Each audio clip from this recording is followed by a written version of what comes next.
প্রতিদিন রাতে এই ছোট্ট সূরাটি 3 বার পড়ুন। সব কিছু থেকে আল্লাহ তাআলা নিরাপত্তা দিবেন, জিন থেকে নিরাপত্তা দিবেন, শত্রু থেকে নিরাপত্তা দিবেন, ডাকাত থেকে, চোর থেকে, সমস্ত বিপদ আপদ থেকে আল্লাহ তাআলা নিরাপত্তা দিবেন। দিনের বেলা যদি 3টি সূরা পড়তে পারেন, আবার রাতের বেলা যদি এই 3টি সূরাই পড়তে পারেন, প্রিয় নবী সাল্লাল্লাহু আলাইহি ওয়াসাল্লাম 5 ওয়াক্ত নামাজের পরে এই সূরাটি পড়তেন। আপনিও পড়ুন, দিনে পড়ুন, রাতে পড়ুন। প্রথম নাম্বার সূরার নাম হচ্ছে সূরাতুল ইখলাস তথা কুল হুয়াল্লাহু আহাদ।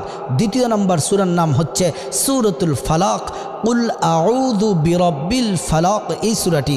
3 নাম্বার হচ্ছে সূরাতুন নাস, কুল আউযু বিরাব্বিন নাস। এই 3টি সূরা যদি দিনের বেলা পড়েন, সারাটা দিন আল্লাহ তাআলা সমস্ত বিপদ আপদ থেকে আল্লাহ তাআলা আপনাকে নিরাপদে রাখবেন। রাতের বেলা পড়লে চোর, ডাকাত, সন্ত্রাস সমস্ত কিছু থেকে